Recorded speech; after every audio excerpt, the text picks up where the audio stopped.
Oke guys, dalam video kali ini saya ingin sharing tentang belajar bisnis saham untuk pemula. Kenapa saya mau sharing tentang belajar bisnis saham? Karena ada banyak banget yang nge-DM saya di Instagram @gdebp nanyain tentang gimana Pak Gede, Bang Gede, Mas Gede, Bro Gede, gimana caranya bisnis saham. Oke, jadi seru juga gitu ya. Saya mikirnya bisnis saham, saham dibisnisin. Gimana caranya untuk pemula? Oke. Jadi saham itu apa sih? Saya masuk dari sana ya. Saham itu apa sih? Saham itu adalah bukti kepemilikan kita terhadap sebuah bisnis, sebuah perusahaan, sebuah entity, entitas hukum yang berbentuk PT. Jadi misalnya gini, ada sebuah perusahaan A, PT A, itu dia menerbitkan 1000 lembar saham. Jadi kalau kita bikin PT nih di notaris, pasti tanyain mau nerbitin berapa lembar saham kayak gitu kan. Jadi misalnya modalnya bisnisnya misalnya 10 juta. Lalu kemudian kita nerbitin 1000 lembar saham. Berarti satu lembar saham itu nilainya 10.000 lembar. Gampang banget kan. Jadi 1000 lembar dikalikan 10.000 lembar kan berarti kan 10 juta sesuai dengan modalnya. Sesuai dengan modal dari PT tersebut. Nah, itu pasti tanya tuh sama notarisnya tuh, mau modalnya berapa, mau berapa lembar saham ya. Boleh nggak kalau misalnya kita modalnya 10 juta, nerbitin 10 juta lembar saham? Nah, itu harus dicek lagi di undang-undang PT-nya. Berapa sih minimal per lembar itu harganya berapa, silakan dicek lagi. Saya bukan ekspertisnya di bidang hukum PT gitu ya. Dan itu apakah modal yang disetor ataukah modal dasar? Nah, itu silakan dicek lagi deh, biar saya nggak salah ngomong ya. Nanti saya bilang modal dasar ternyata modal di store malah salah ngomong. Jadi mendingan dicek lagi. Apakah apakah modal yang tadi disebut adalah modal dasar atau modal di store? Karena bedanya gini. Ini bicara soal PT sedikit ya. Modal di store itu kalau saya nggak salah itu besarnya minimal seperempat dari modal dasar. Modal di store besarnya seperempat dari modal dasar. Jadi contohnya gini. Misalnya kita bikin PT.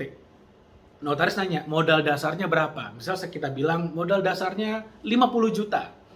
Modal di setornya minimal 12,5 juta. Seperti itu. Jadi dan nanti begitu si notarisnya akan nanya lagi kan berapa lembar saham yang terbitin. Misalnya lembar saham yang terbitin 1000 lembar. Nah, saya lupa nih, saya kurang yakin juga apakah nilai harga sahamnya itu nanti melihat dari harga modal dasar atau modal di store-nya. Saya lupa. Oke, jadi itu dicek lagi aja ke notaris atau nggak cek di undang-undang PT. Anyway, bukan itu yang mau saya bahas sebenarnya.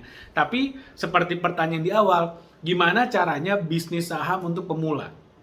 Oke. Jujur ngomong ya, sebenarnya yang namanya kalau kita mau ada di dunia pasar modal atau saham, itu sebetulnya ini bukan dunia untuk pemula kalau kita mau mainnya yang lebih aman, dalam arti yang kita bisa kontrol bisnisnya. Kenapa? Karena gini, misalnya saya punya PT ini, kayak tadi deh hitung-hitungannya ya, 10 juta dan ada 1000 lembar saham, berarti masing-masing lembar saham 1000 rupiah. Lalu 10.000 rupiah. Lalu kemudian saya ingin mencari strategic partner untuk mengembangkan bisnis saya.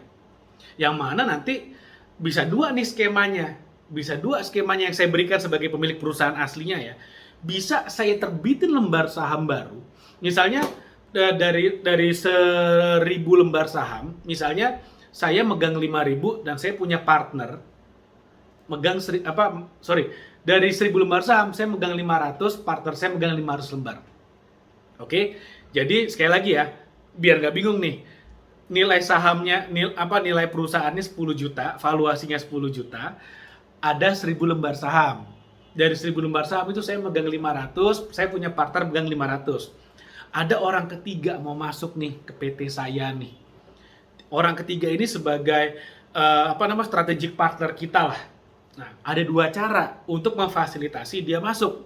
Yang pertama, saya bisa jual saham saya, atau saya dan teman saya bisa jual saham kami berdua, masing-masing misalnya jual 100 lembar.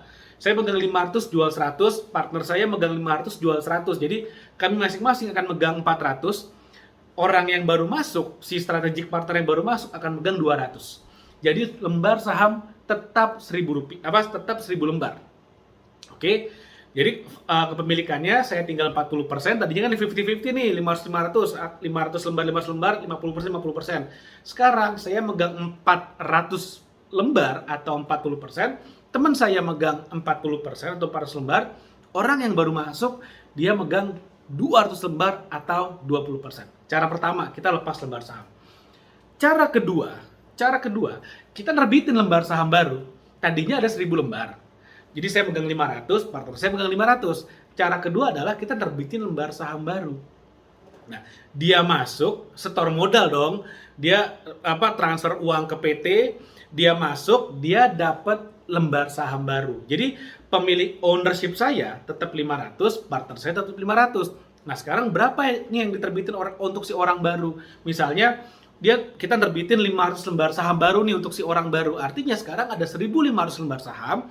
Saya megang 500, teman saya megang 500, si orang baru megang 500. Jadi masing-masing punya 500 dari 1.500 lembar saham, alias sepertiga dari perusahaan. Jadi ownership saya dari 50% turun ke 33%, tapi kekayaan saya tetap. Net worth saya tetap nggak berkurang. Kenapa ya? Karena net worth itu kan dihitung dari jumlah lembar yang dimiliki, bukan berapa persentasenya. Seperti itu ya. Jadi berapa lembar? Saya tetap punya 500 lembar, partner saya tetap 500 lembar, orang baru jadi 500 lembar. Nah, ini adalah satu skema bisnis saham untuk orang, dan orang tersebut yang strategic partner itu nggak mungkin pemula. Dia pasti punya expertise di dunia bisnis, sehingga dia akan mendapatkan hak istimewa, yaitu bisa masuk ke dalam perusahaan yang masih private.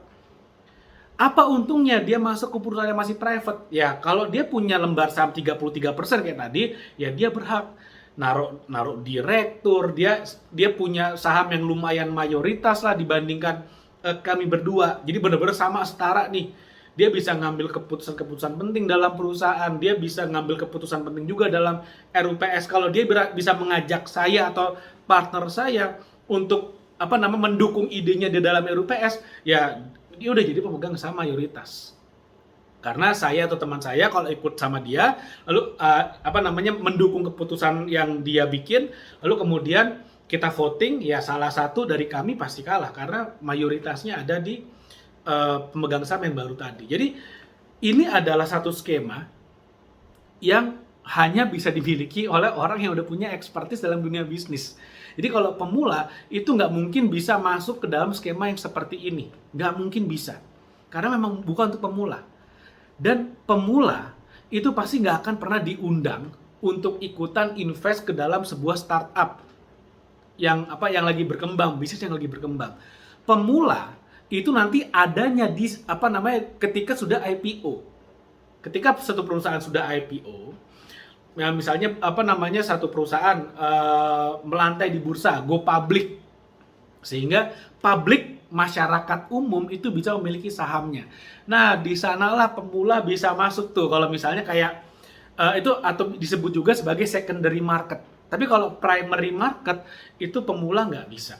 Makanya saya mungkin nanti di part 2 video ini saya baru akan bahas gimana caranya supaya pemula bisa bisnis saham untuk di secondary market untuk perusahaan-perusahaan yang sudah IPO. Nanti di video di part 2 saya akan share gimana caranya. Ada beberapa tips sebetulnya buat teman-teman yang ingin bisa trading saham ya, bisnis saham, ini bisa jual beli saham, bagaimana cara memilih perusahaan yang kira-kira ke depan prospeknya akan bagus. Di part 2 saya akan bahas, oke? Mudah-mudahan apa yang saya share di sini bermanfaat. Jangan lupa like video ini, share video ini, dan subscribe YouTube channel ini. Oke? Thank you, sampai ketemu lagi di video berikutnya.